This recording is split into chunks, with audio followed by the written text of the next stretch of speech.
Panchikrita mahabhuta sambhavam karma sanchitam shariram sukha dukkhanam bhoga yatanamochyate.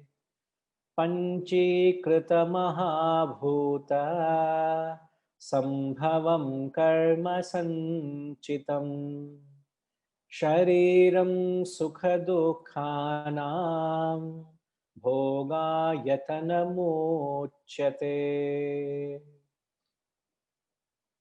The gross body, home for experiencing pleasure and pain.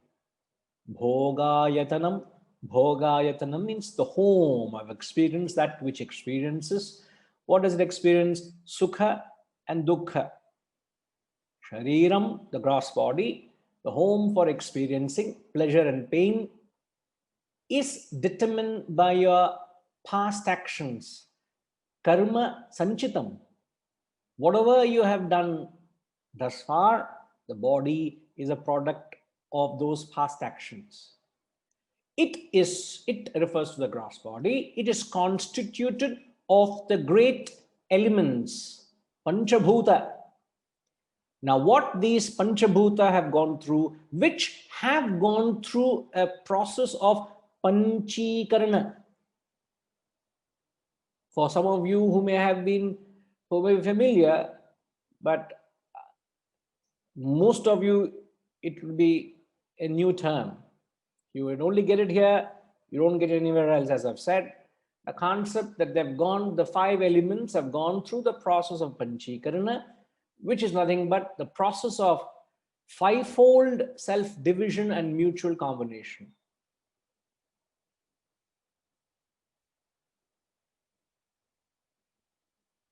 Please forgive me if I'm sounding very scientific like Harish here.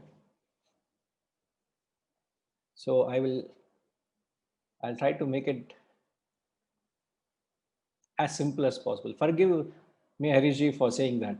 But something connected to that, the subtle level you always are, So, all right. So, the few points which you have to keep in mind.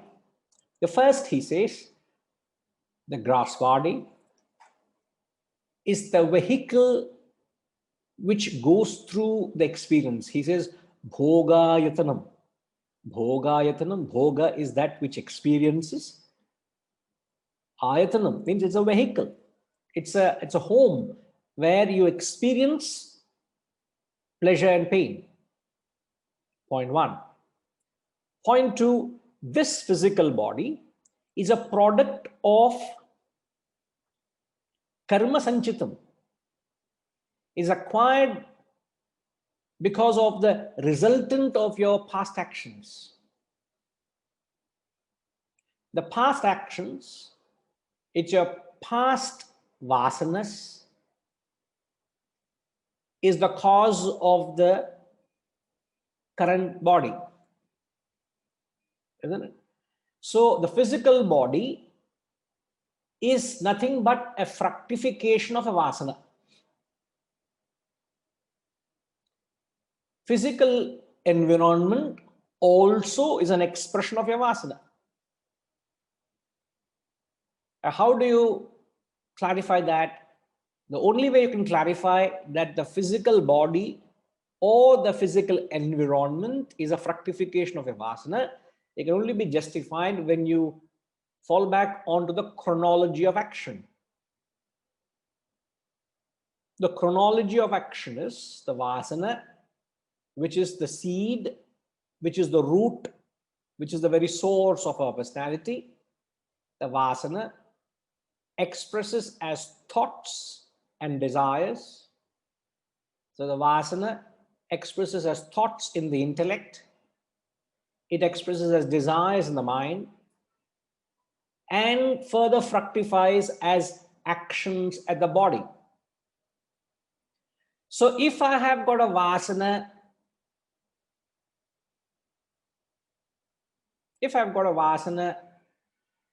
to be a bodybuilder, The vasana to be a bodybuilder will express as the thought to build my body, to be a bodybuilder. I will entertain a desire for bodybuilding. I will have a body of a bodybuilder. And where will I be all the time? In an environment which will help me tone my body. I'll be all the time in the gym, lifting weights, doing whatever I need to do, train, or be in that environment which will help me fulfill my vasana, thought, and desire.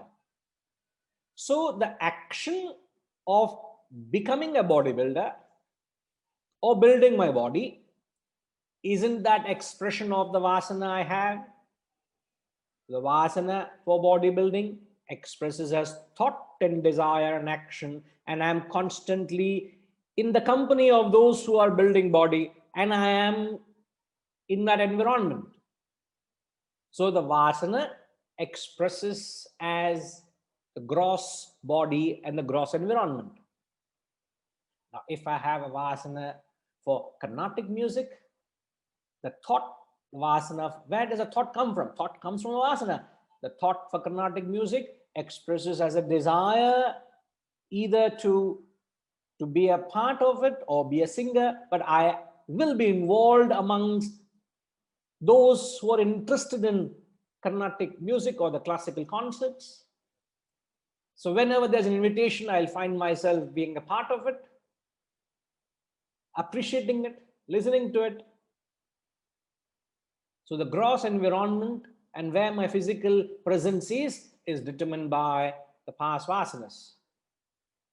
Now, even the way you're born into an environment, you're born with a certain physical personality. You're born as a male or a female.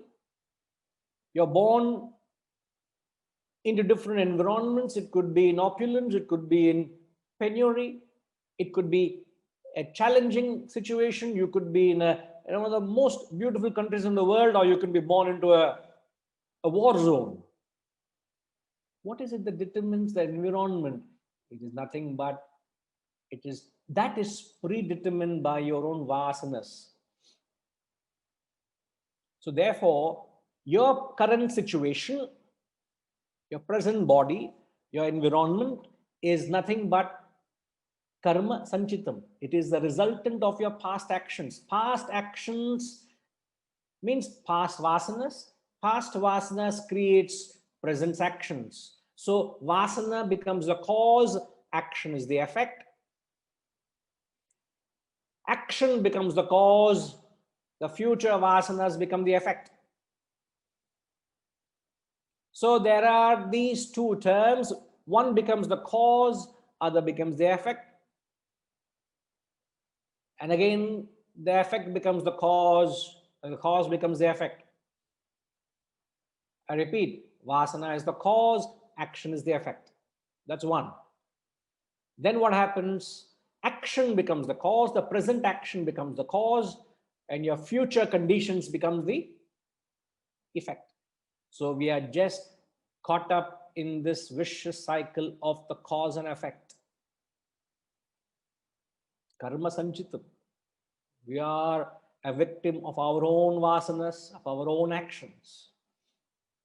But a human being has got what is known as purushartha. Purushartha is that which is independent of your vasanas,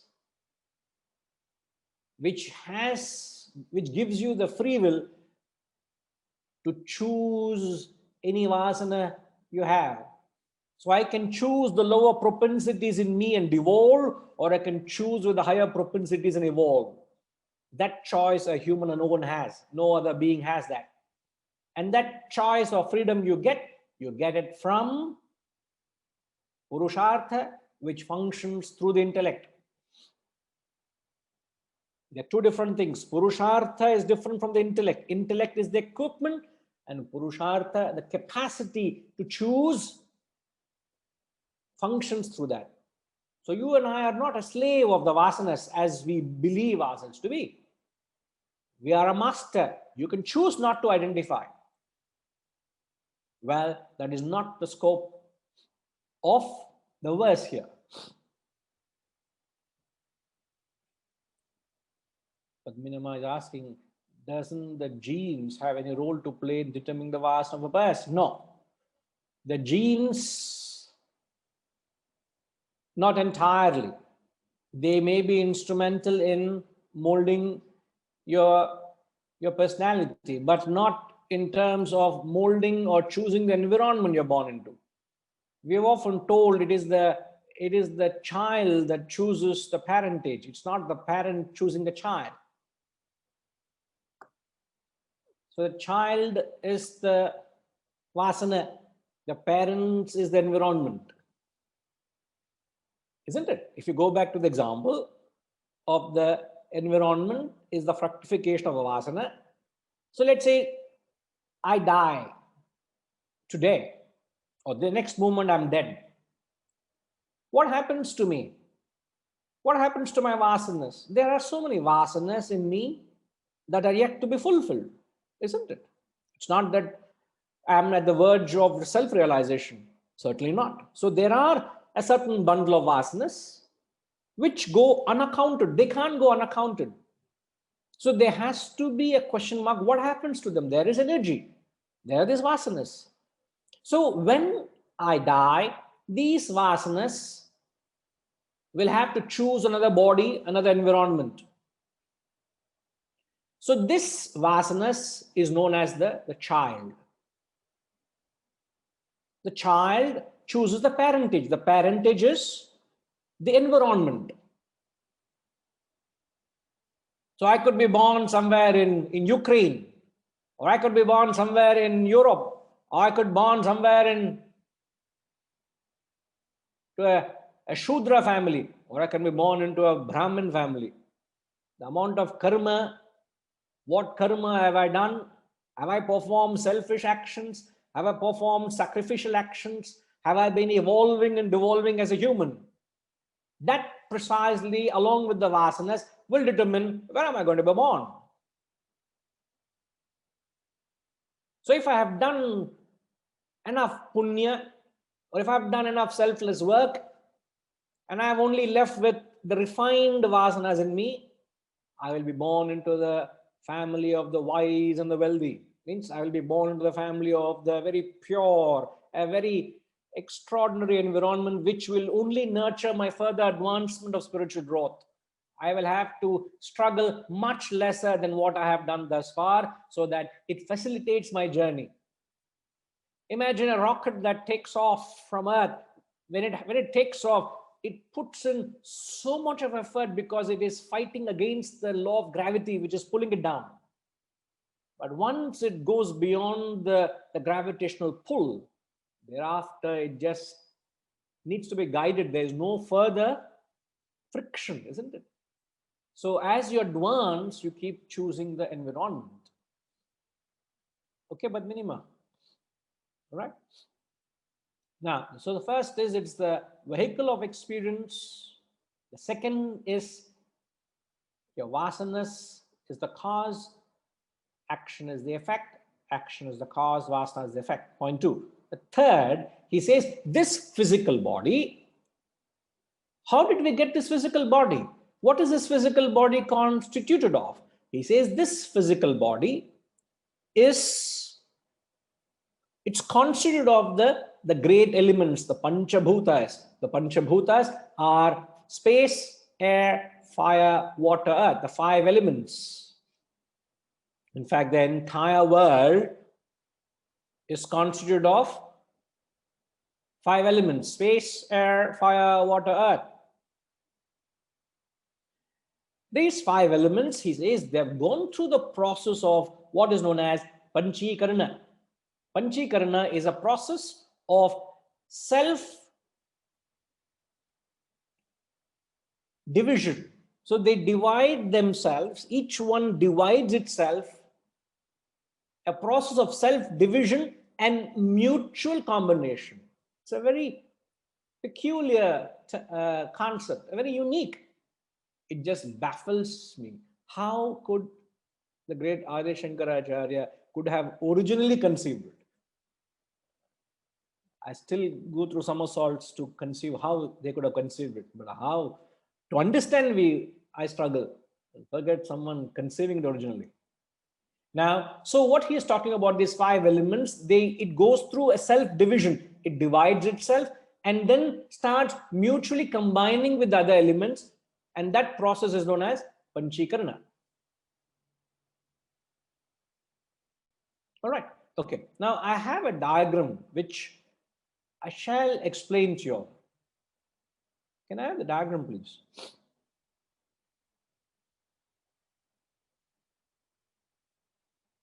Right. So this is the diagram of Panchikarana. So in the first row, you have the 5 elements, the space, air, fire, water, earth.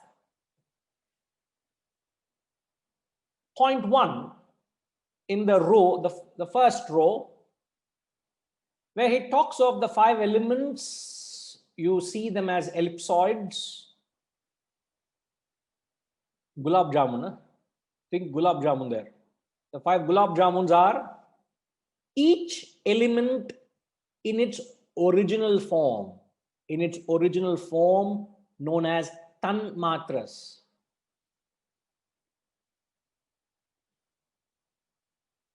Tanmatras are the pure elements.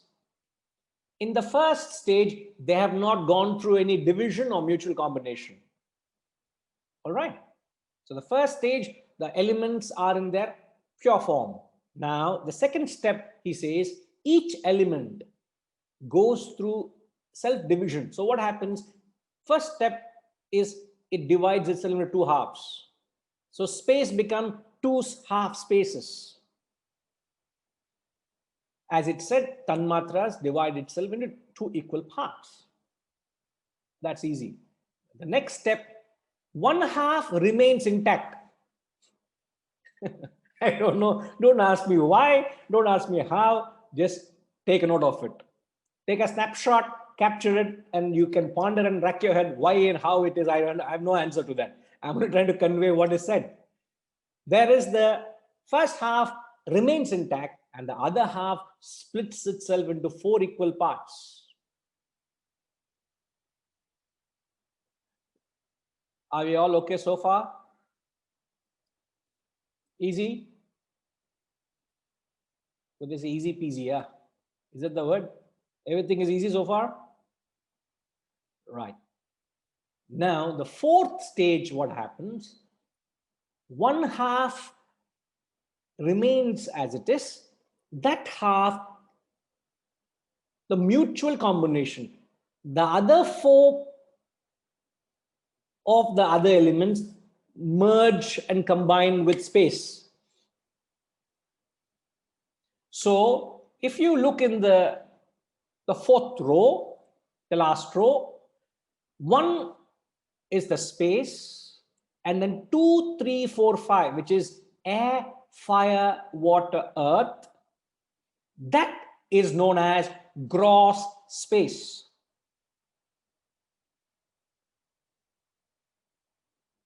Is there a way I can draw anything here? Is there a board, Ravindraji? I think there is a whiteboard option available, right? Is there a marker I can use to highlight anything on this diagram? When you use the whiteboard, the mouse should let you do that. Where's the whiteboard here? I may have to stop the share and then you have to share yourself.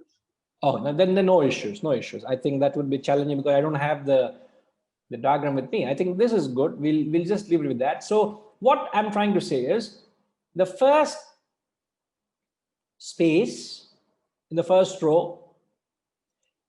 So in fact, the entire first row is known as pure space, pure air, pure fire, pure water, pure earth. So when the elements are not subjected through Panchikarana, they remain as pure elements known as tanmatras.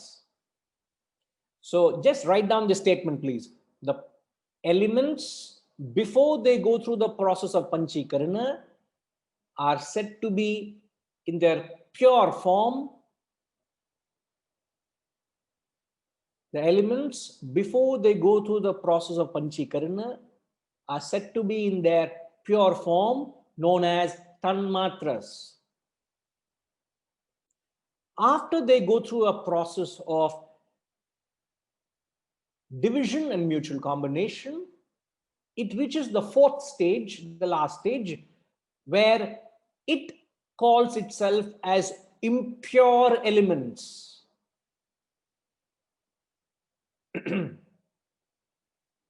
Where each half remains as it is and combines with the other 4 bits of others.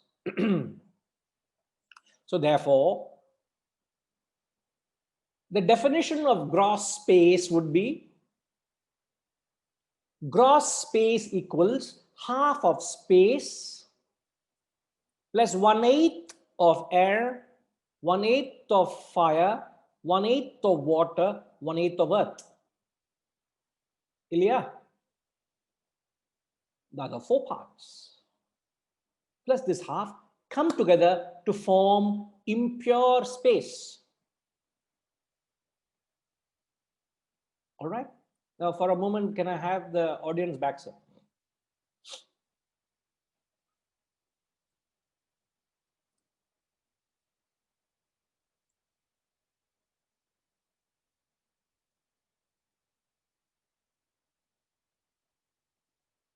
Now, Annapurnama, can you please repeat what is the equation of gross space?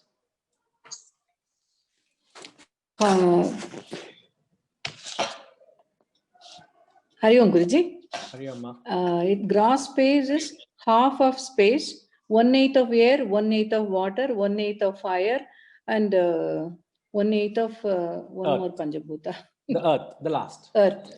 Okay. Yes. Now, following the same equation, can you define what is gross fire?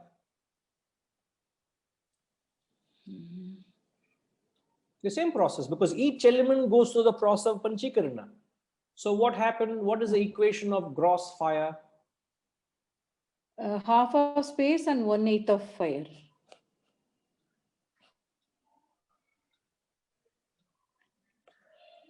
Sorry. No problem, no problem. Take it easy, no problem. No pressure, take it easy. Half of space and half of space. Okay, now just hold on. Okay, we'll have the diagram back again for you, so you can see and you will be able to get clear. Now you see the diagram? Yes, Guruji. Okay. Now under the second column of air,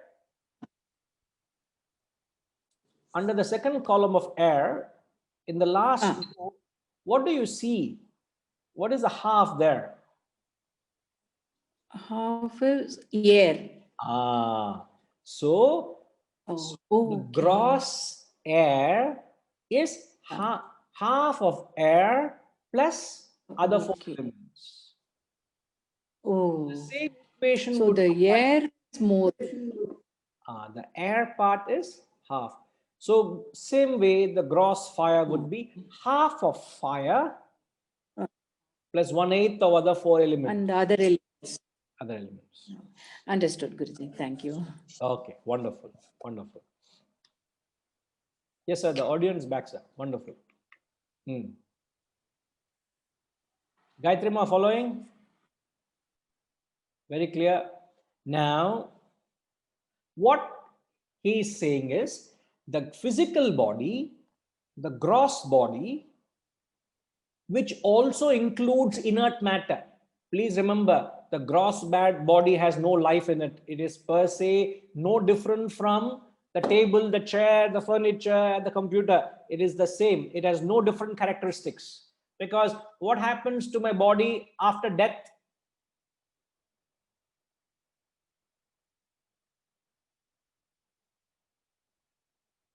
What happens to my body after death?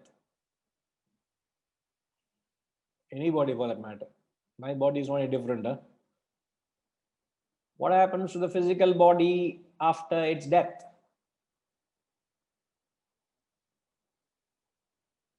Now, can you please describe? We are talking with reference to the Panchabhutas. So describe what happens to the body with reference to the elements. Badrinathji, what happens to the body with reference to elements?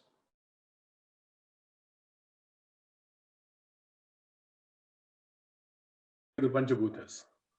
Could you repeat what you said? The body disintegrates back into the 5 elements which made up the body in the first place. So it disintegrates back into the Panchabhutas. And what is the order of its disintegration? If you are either consigned to the fire or consigned to the earth, so it first joins the earth or the fire, depending on how the body is disposed of. No, you're talking of disposing it of much later, but the moment the death is confirmed, right? From that moment, each element keeps going back to its primordial source, state. to its primary source, which it belongs to, isn't it? Right. So it's just simple biology or science, which we all can relate to. But they're only philosophizing, saying it's constituted of 5 elements, and we know it at death. So when a person dies, what is the first thing that leaves? The air. Fire. First thing you feel is the body is become cold. There's no heat. So what is said, now I could be wrong. First, what leaves, Rajima?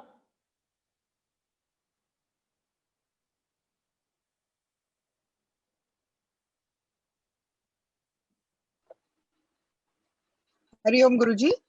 Fire said to the heat in the body leaves because the heart stops pumping. And then is the air. Correct. So first is fire, then is air, then what? Can we say water because it dehydrates? Yes, then the water starts oozing out, and then? Yeah. Earth, it decomposes back to the earth. Yes, and then? Space. Last is the space. Soul. What's that? Does the soul leave and get into space? I'm not sure, Guruji. No. Now we are talking. We are not talking about the soul here. We are talking about the body. We are talking about the elements. Yes. The 5 elements constitute what? The 5 elements, what do they constitute? The gross body. All right. What else it constitutes? The mind and the intellect. All right. What else it constitutes? What is that one word which conveys which the elements constitute?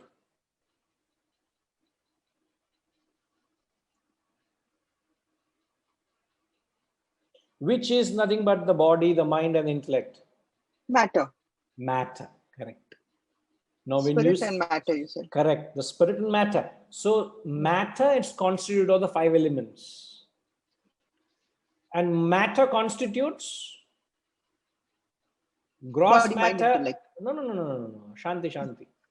Matter constitutes gross matter, subtle matter. Gross matter constitutes physical body and inert objects. Hariji, if you could kindly capture it for everyone's convenience. Matter is gross matter, subtle matter. Gross matter constitutes of physical body, inert objects. Subtle matter constitutes of subtle body and causal body. Subtle body constitutes of mind, intellect, ego, conditioned consciousness. Mano, buddhi, chitta, ahankar. The causal body constitutes of vasanas. So all this put together, which is gross matter, which constitutes of physical body and inert matter, inert objects, subtle body, which constitutes of mind, intellect, and ego, and the causal body, which constitutes of vasanas, all together is simple one word, matter. And matter is composed of, Badrinathji? The 5 elements. The 5 elements. So, how does spirit or soul got anything to do with it? Has the spirit or soul got anything to do with matter? No. Badrinathji, what is the most simple characteristics of matter? A familiar characteristic, not a simple, perhaps a familiar characteristic. It occupies space, first of all. Every matter occupies some space. All right. Anything else? Okay, but just hold on, sir. Sai, what are you saying?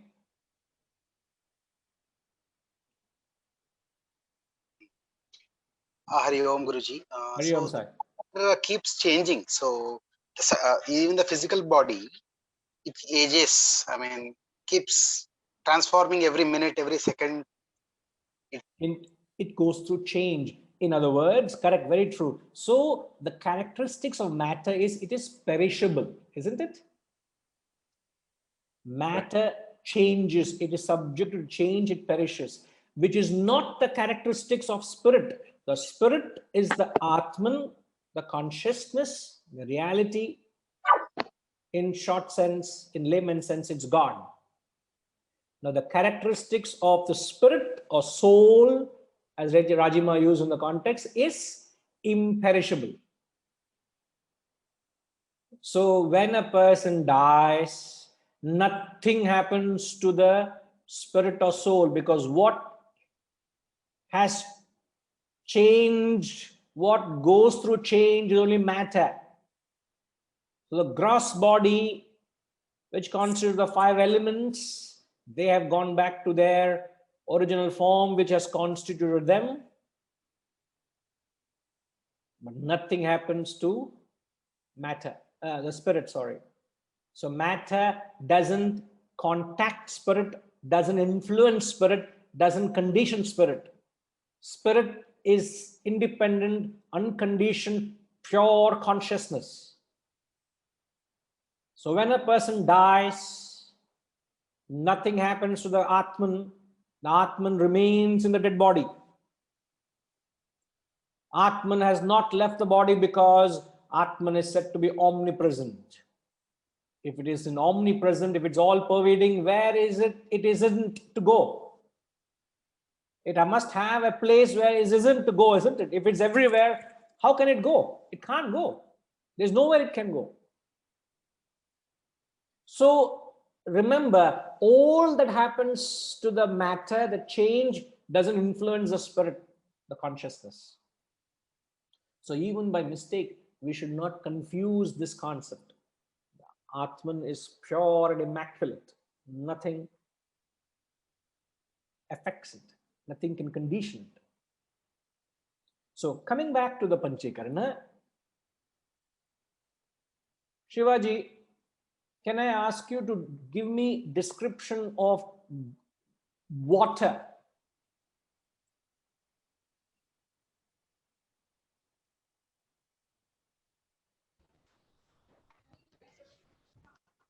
In scientific terms, H2O?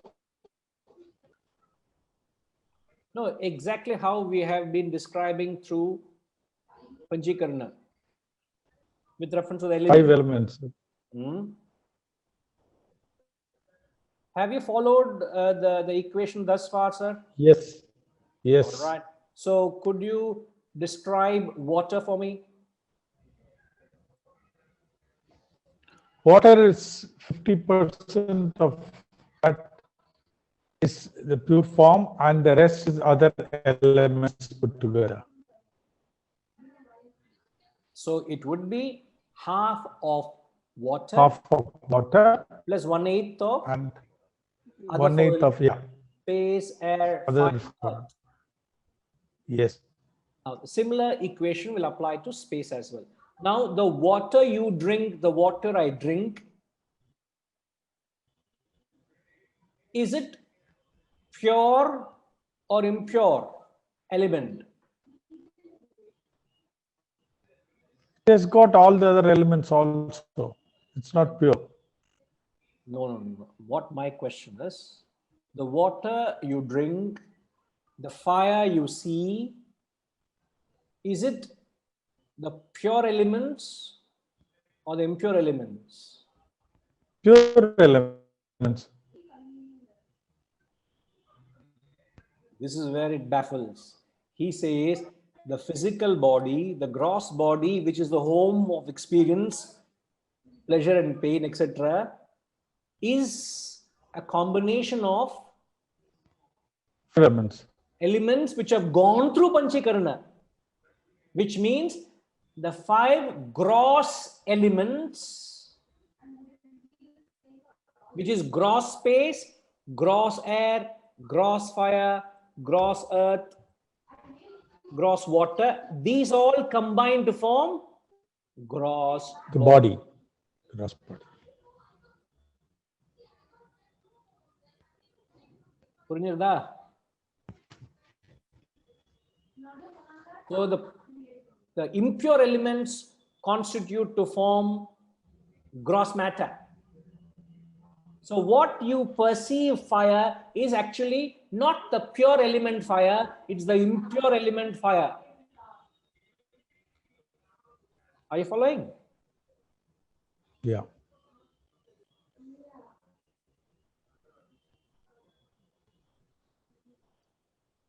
Now, what is the difference between pure fire and impure fire? I'm just repeating so that we get it right. We may not again visit this verse. When we are in it, let us drill it so that the chance of misunderstanding is less. My objective is ensure that we don't misunderstand. Understanding is secondary. If you don't misunderstand, this attempt is successful. Subramaniam sir, what is the difference between gross fire, pure fire and impure fire?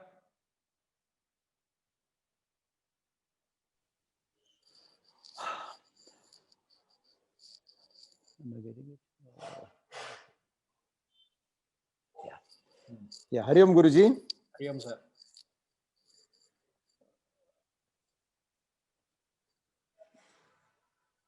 Just as the body you mentioned, Guruji, the gross, the pure fire has got divided into half of it, and then another one fourth of again, and finally that is the one which came to the final product also. So there again, that gross, the final gross fire has got 50% of the pure fire, plus 1/8 of the gross earth, 1/8 of the gross water, 1/8 of the gross space, and 1/8 of the gross air. These 4. So finally, that constitutes the whole again. 50 plus 1/8, 1/8, 1/8, 1/8, half plus this. Okay. See, the question I'm asking is, what is the difference between pure fire and impure fire? Or for the many element for the matter, but just for discussion's sake, we are saying fire. Now, the pure fire is the first row. Go back. Yes.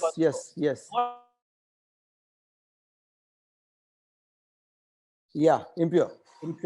So when the tanmatras remain in their original pure nascent form, it is pure. But the impure fire is the 4th stage. As you said, half of fire plus 1/8 of other 4 elements. That's right. Yeah. Isn't it? Yes. So it is safe to say the definition of gross body is combination of all the gross elements constitute the gross body. Yes. That is how, Guruji, we find that in fire there is water. If you look at it deeply, in fire there is water, there is air, there is the elements are all present Space, there. there is earth. Yes, they're all there in that. Same with body, same with air, same with water, same with all that. Correct. Beautiful. And all of them are like very you much said. in the body. Yes, yes, they all are in They our all body. in me. I am right now. My body is constituted of space, Yes. air, fire, water, earth. Yes. Isn't that baffling? Isn't Yes, yes. baffling? And at any point, do we think ourselves as combination of mere elements that constitute his body? It's just staggering even to look at it think from that perspective. And he goes one step ahead and says it is the impure elements that form the gross body. Yes. Panchikarana is impure elements. Yes, yes, yes. So when they have not gone through Panchikarana, they remain in their pure Tanmatra form. Yes. One example, Guruji. Yes, sir. Just as you cannot make any ornament of a pure gold, you have to add the element of alloys, whatever it is, in order to make ornaments. Correct. Similarly, I think the space or the pure elements as such, I would dare to say they may not be useful at all. They need some kind of, so to say, pollution, some mixation, some panchikarana to make them what we are, what we perceive what we are. Absolutely. Makes sense. I think Harishji should be able to give more light to it, the scientist that he is. Correct. Now let's surrender, all of us. Hari Om Harishi. Yes. Now we surrender to Hari Om the real Guruji. wisdom. Hari Om Guruji, I surrender to you. But can I attempt to say a couple of lines? Yes, please. Okay. If you can go back to what I posted, which is a follow-up of what you said. The first step is you said matter is composed of the 5 elements. Yes.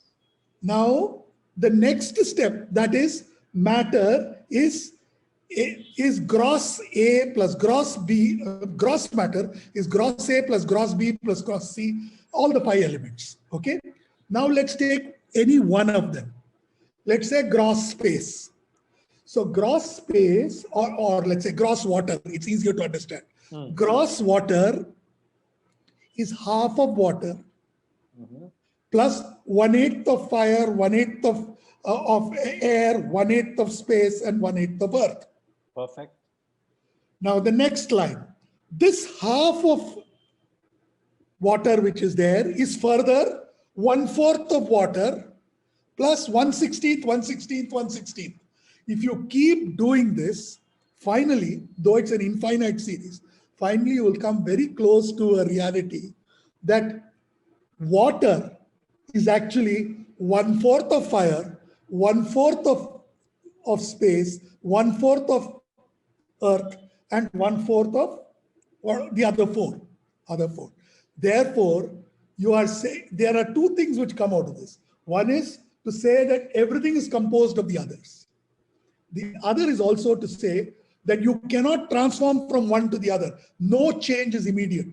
It follows this principle of a half-life. So it's like a logarithmic series. So 1 becomes half, half becomes quarter, quarter becomes 1/8, 1/8 becomes 1/16th, and so on and so forth till it becomes virtually 0. That is why your entire decay is gradual. It is not that it just, you are there and it is not there. It is never that. So that's what I think from what this Tanmatra says is that the whole process is you have to go through change. That's why you don't get enlightenment at one shot. You don't suddenly, everything goes through steps. I am certainly not enlightened. And I must say, you are very true to your nature. It is very difficult. I can understand it's very difficult for you to come down to our mortal level. Adi Shankaracharya was one level. I think you are the parampara you are continuing, sir.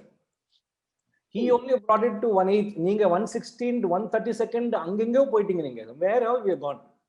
So I shall add to the diagram, sir, with your permission. Digital revolution. No, I think I was only saying that everything gets therefore composed of the others. Even the elements are composed of the others. yes, it is the impure elements. Correct. That is why the elements themselves are impure, because they are composed of others. Absolutely. That's yes. At That is every what stage. it comes to. Correct, That equation leads to that. It is not just that matter is impure, it is even the air which is impure, the space which is impure. Everything is impure. Once you get into the division, everything is impure. It's only in the pristine form that there is purity. Now, there's Yeah, something which will clean bold you. The next statement I'm saying is going to clean bold you, because what you're saying is matter is impure, you're saying. You know, the next verse he's going to say the subtle body is a combination of the pure elements. Now you're saying matter is impure because everything is composed of impure elements, isn't it? Impure air, space, air, fire, water. But he says this, the subtle body, which is the instrument of experience, is based about with the combination of tanmatras before they go through panchikarana. Then how can you say matter is impure? Because here we're talking of the pure tanmatras going through the combination, which is a staggering, which is a fabulous thought. It's a staggering thought. But let's get to that when I expand it further. But I'm just trying to say that you can't, even though matter is impure, but the subtle matter is constituted of subtle, pure elements. Okay, I'm just mentioning it. Yes, Badrinathji. I was just trying to, clarify it for myself, and I was thinking that anything that is materially manifested is impure, and therefore whatever we see in the manifested world is impure, and whatever is not manifested is all these elements in their subtle form. That is not materially manifested. Correct. Manifested, because we said gross matter. How do we define gross matter, sir? Is gross matter is the combination of impure elements, and the combination of all those 5 impure elements. Correct. But what did we call, how did we define gross matter? What falls under the gross matter? The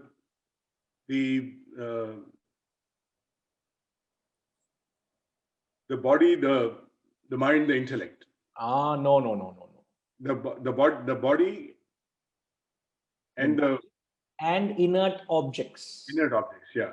So the entire manifested world, as you rightly said, you're saying as the manifested. What is manifested? I see all the things with names and forms around me, isn't it? All the tangible things. Right. So all inert matter and the physical body is compartmentalized, categorized under gross matter. Right. Yeah. Which you are saying correctly so as manifested, which you see, which is perceivable. Right. Not just through your eyes, you can sense it through the touch, etc. Isn't it? Right. You can smell certain matter. It's also matter. Perceivable by the organs of perception. Right. Isn't it? Perfect. Yes, Ji. You're right. Therefore, Guruji, you are saying, therefore, that the only thing which is omnipresent is the life force, which is pure. Undoubtedly. So, as long as it is inert, it's because it doesn't have a life force. The moment that you look at only the life force portion of it, that is pure. Absolutely. The life. So that's what I think he was referring to. Badri was very rightly referring to as manifest and unmanifest. No, unmanifest is your vasanas. You don't see thoughts and emotions. It's not manifested. I can have a certain feeling in my heart now, in my mind. You do not know what it is. You don't perceive thoughts. Again, it's beyond perception. It's a subtle perception we're talking about. It's not tangible. It's not manifested. You'll only manifest my thoughts when I manifest it in speech through organs of action. If I convey those thoughts in words, you know. If I don't convey, you wouldn't know what's in my mind, do you? So you can't really say unmanifest in the absolute sense, obviously, is the Atman. In the relative sense, that's why we're going step by step. We're just going very carefully, moving from one aspect to other. It's very delicate. What we're trying to do is like trying to build a castle on a beach with sand, and you're trying to build it, and it can crumble. It's crumbling also. You got to be very careful to get the whole picture. So let's not rush to create the whole picture. Get what this particular verse says. It's only talking about the gross body constituting of gross elements, impure elements, which are subjected through Panchakarana. That's all. Okay. Yeah, Annapurnama. Don't worry, Ma. We will not move ahead without clarifying. My hand was aching, seeing you holding your hand all the while. Yes. Just going little back, Guruji, this you mentioned about Purushartha. Though our lives appear to be conditioned, predetermined by vasanas and actions, cause and effect, you said we are endowed, human beings are endowed with Purushartha. Can we understand Purusha, which enables the mind to discriminate good and bad, and we can steer our lives to better goal? So does it mean Purushartha is intellect? No, I did mention passingly that Purushartha is the function which operates through the equipment of the intellect, which actually makes the choices. See, the intellect exists and operates when you have a choice. You go to a coffee shop and say, oh, I want to have a cup of coffee. And the store person says, the manager says, what coffee you want? There are many there. Ah, okay. What are the coffees there? There's cappuccino, there's black coffee, there is a latte, there's this and that. So you are trying to make a choice between, let's say, okay, I want to either have a latte or a cappuccino. So you're trying to make a choice. Intellect comes. And of that, you make a choice. So what gives you the capacity to choose? The capacity to choose comes from Purushartha. The actual operation is done by the intellect. But let's say, okay, Guruji. Let's say you have an option of eating the sweet or not eating the sweet, isn't it? You have a choice to eat or not. Are you with me, Ma? Yes, Guruji. You have a choice to eat a sweet or not. Now, the intellect does not control the mind. One minute. I'm trying to give an example. The intellect does not control the mind. I'm giving an example to differentiate between intellect and Purushartha. Because your question is Purushartha the intellect? I said no. Purushartha is the capacity. Intellect is the equipment. Now, when you have a choice to eat a sweet or not eat a sweet, I know I am not supposed to eat the sweet. And yet, the temptation of the sweet overwhelms me. I end up having a sweet. Now, my question to you is, what happened to that Purushartha? Yeah. So then we can, if Purushartha is there with us, we are endowed with Purushartha, we will make a good choice, correct choice. Yes, but what happened to Purushartha at that point? You have the Purushartha. In fact, Purushartha is the same in all of us. It's like the conscience. It's the same. Means you have the choice. I have the choice. You have the freedom to choose. I have the freedom to choose. Isn't it? All humans have the freedom to choose. But why is it that you're not able to make the right choice? In the context, you're not able to control the desire to eat the sweet. Why? Because the mind is overpowering. Correct. Mind is overpowering what? Desire, intellect. Correct. So mind is overpowering the intellect. So therefore, what do you conclude? So even though Purushartha can be present, we can, we may not make right choices, though we should. We don't make right choices. You don't. So in order to influence Purushartha for your betterment, what do you need? What should we do, Guruji? So sweet of you. What should we do? Why is it that we are not able to use Purushartha for our betterment? Why is it? Should be listening to more satsangs and Yeah, that's a solution. have a better try to control our mind and desires and the whole cycle of attachment and things like that. I beg you, please don't get distracted. Just sticking to the terms. The Purushartha is not the intellect. And yet you said we are not able to control the desire for sweet because the intellect is strong. Is not strong. The mind is strong. The intellect is weak. Correct. Now, how will you influence the mind and the vasanas? How will you help the Purushartha to function and express freely? Only when you have a strong intellect. Now, By sadhana. no. You can do sadhana, but end result is you will have you have fortified your intellect. When the intellect is strong, that is the expression of wisdom. You will be able to influence your mind and make clear choices for your own betterment and advancement. Otherwise, it is a vasana that influences a person, not the intellect, not the Purushartha.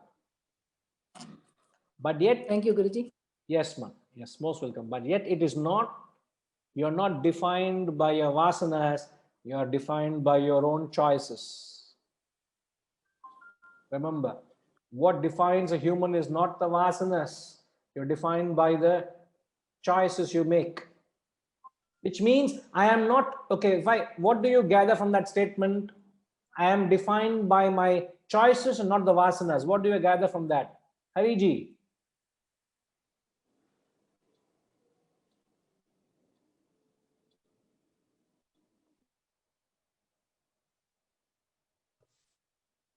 Which means we should not be fatalist. We have got the power to make our own destiny. We cannot blame, we cannot keep complaining. Even we cannot complain our vasana. Correct. You are a master, not a slave. Yeah. You have the capacity. Are we not telling you can eradicate your vasanas and attain God realization? True. Where is God realization and inability to handle a desire or a temptation or a vasana? What are we talking about? Isn't it? So we have that strength to catapult ourselves to that elevated state of transcending all these imperfections and conquering ourselves. And yet, when you can't control a mere sense temptation, it is because your mind is strong, your intellect is weak, and the temptation takes over and you fall a prey. All the other faculties are dependent on vasana, and only our free will is independent. Correct. It is independent of vasana. Yes, everything. Vasana has no influence on our free will. Correct. Vasanas have no influence on free will. Everything else is an expression of vasana. What is everything else? Your thought, your body, mind, and the body, mind, intellect, your thoughts in the intellect, your feelings in the mind, your actions of the body are determined by vasana. Without the free element, you can't control your desires and thoughts. So what gives the freedom is the Purushartha. Otherwise, we're all slave of our vasanas. So there's another extra bit we have got that you can influence. Imagine Purushartha is not there. We are like an animal. Animal has got The ferocious vasanas, it has its nature to be ferocious. A hyena is cunning in nature. It will only remain cunning. It is always true to its nature of being cunning. That is its dharma. It will only steal food. It has a cunning attitude to it. That is its dharma. It can't change. Not the same in a human. So all this study of this knowledge is just to give ourselves the vehicle so that we can make the right choices and go forward. Vijay Raghavanji.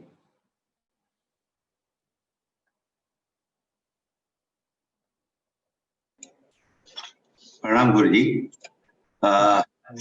Can I possibly understand it like this? I mean, like what I get till now or what I will be getting now is because of my vasanas so far.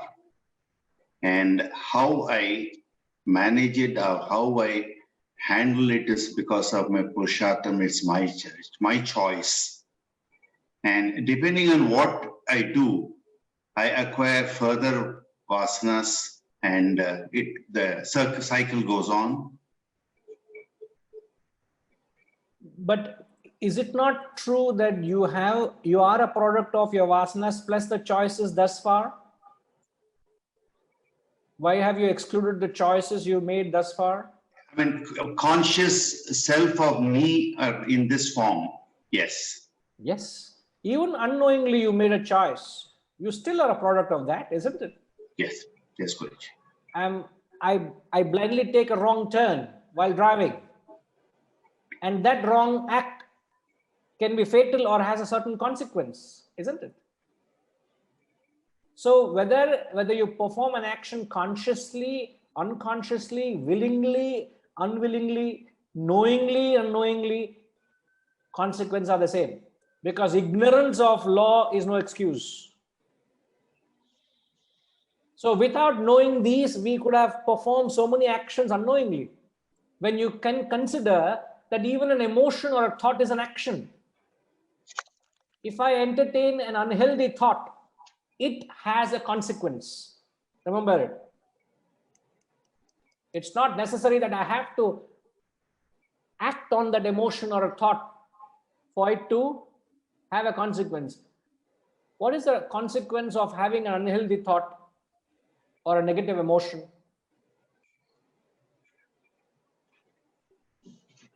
Ability to control the mind starts going. All right, you have lost control over your mind. And then you run the risk of that taking Vishwaroop and becoming an obsession. Vishwaroop. So we become a Rakshasa thereafter, yeah. So instantly, the moment you have entertained the negative emotion, instantly it ruptures the mind. It disturbs the equanimity of your mind, isn't it? Instant karma. Instant karma. If I'm thinking of in a selfish thought, instantly causes me mental agitations. It makes me insecure. You know not the consequences. So when a person is insecure, what's the reason?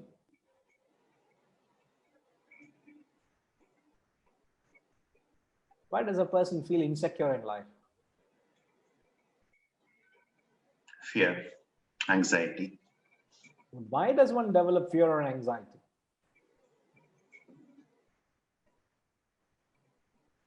Rajima? Guruji, would it be entertaining a negative thought? That is a momentary, isn't it? But what causes a person to have an insecure feeling? You can have everything with you, but yet you're insecure. Yeah. Are they worried about the consequences? Would that be the reason, Guruji?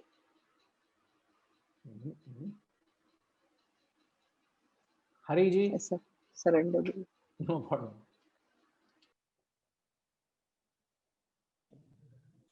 It's because of our ignorance. That could be a very generic answer. Ignorance. Ignorance is for everything. Maya also is ignorance. So you can't. No. That may not answer the specific question as why one feels insecure. Insecurity is not discontentment. As Ushama is just saying, it's not being discontented, but it's just a certain fear of losing something. You know, you're not mentally assured. That mental assurance isn't there.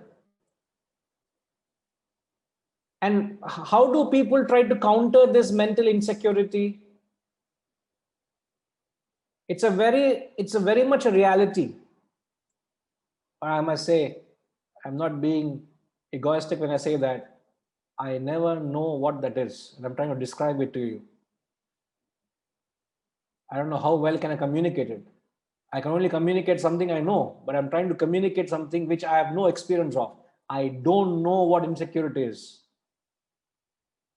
All my life, I'm reveling in security. I'm very secure. That's the inner state I am in, always. I don't know, too many hands are being raised. I don't know where to start.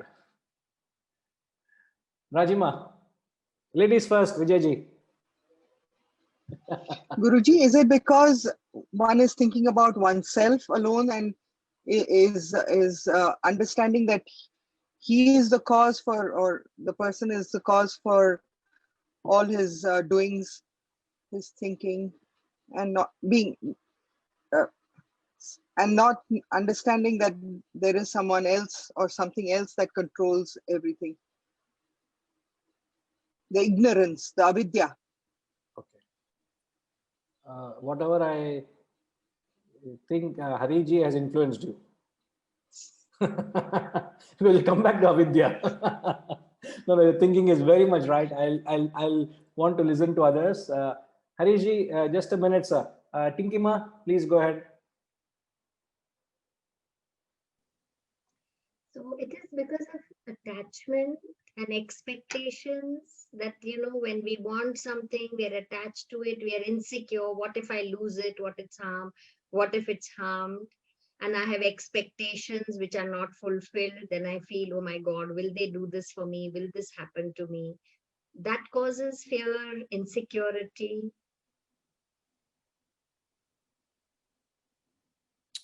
Okay. I'm not saying yes or no. I just want to listen to everyone. Okay. Harishji, very quickly, I think we'll have to wrap it up. Sai also wants to say something. Harishji, yes, please. I think insecurity and fear basically arise because you are looking outward rather than inward. And basically that means that you have a lack or a void within yourself. That is what causes the insecurity.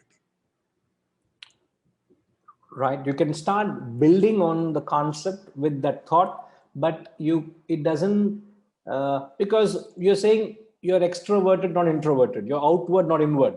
But that's a general theme. That again, that can be a very generic thing, but being very specific. And because you have a lack of something, that is what causes the insecurity. Sir, insecurity is a feeling of? The lack produces a thought that you could use something or get something to fill that void. Correct. And then you get into this vicious cycle. Yeah. It now, keeps perpetuating. The earlier circle of desire. Sorry? You keep, it's a perpetual cycle of wanting more and more. Yes, yes. So in fact, people try to counter insecurity. How do they counter insecurity? By acquisition, by showing acquisition. By chasing the world. They believe the more you have the world with you, the more secure you are. In fact, the more you have, the more insecure you are. You have enough wealth with you, you're drawing attention. You have a huge villa, you have everything money can buy. you're attracting attention. People will want to burgle your house. Nobody will want to burgle a house of a man who lives a middle class life. He doesn't have anything to glorify, showcase it. The moment you showcase it, everybody who passes by only is jealous at you, is not happy at you. So everybody is actually cursing you. You don't know that. So what kind of emotion, what kind of attention you draw is all negativity. And all that reflects in you feel very insecure. And yet you believe, if I have more of the world, I'll be secure. You cannot. So the material wealth cannot offset the insecurity felt within. It cannot, it does not. So, Sai, you want to say something? We're just overshot, but a few minutes, yes. Oh, yes, Guruji Hari Om. So the source of insecurity is something, probably the that you're constantly not able to overcome the vasanas or the temptations. You know that you are going wrong, but you don't have the means to correct yourself. So that's the source of insecurity, and that's the starting point. From there, it branches out to several things like you compare.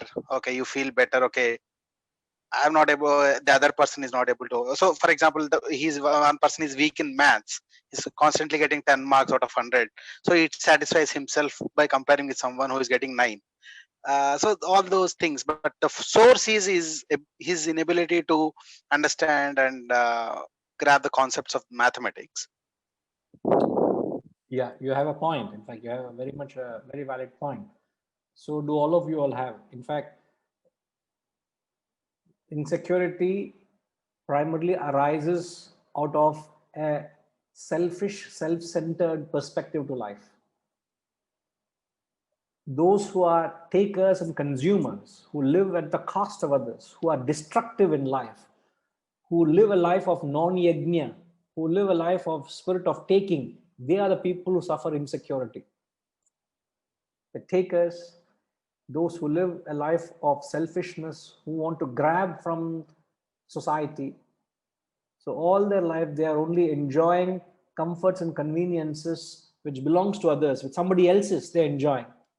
So always they have a fear that it doesn't belong to them, because they know they have not acquired in rightful ways and means. So they always feel insecure. When you know you have not given back to the society, it's not that you may say, I have earned everything ethically, I have not cheated anyone, but then you are not parted what you have to share your comforts and conveniences with others. You have lived a life of a taker all throughout. You have not given back. You are still insecure. And the law of karma catches you very quickly. You are insecure, and the fact that you have lived that life, you pay the price. You have lost what you have. You will lose, certainly. The most near and dear will take it away from you. Forget strangers. Forget robbers. Your own near and dear. Exactly the same fate what Caesar had. His very dear friend backstabbed him. That's what will happen. Hariji, I know you want to say something. Vijayji also want to say something.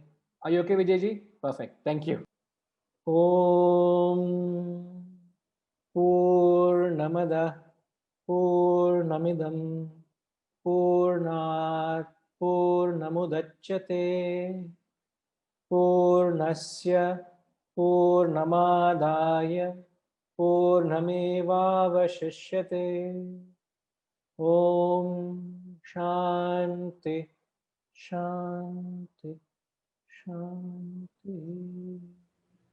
Hari Om. Shri Guru Bhyo Namaha.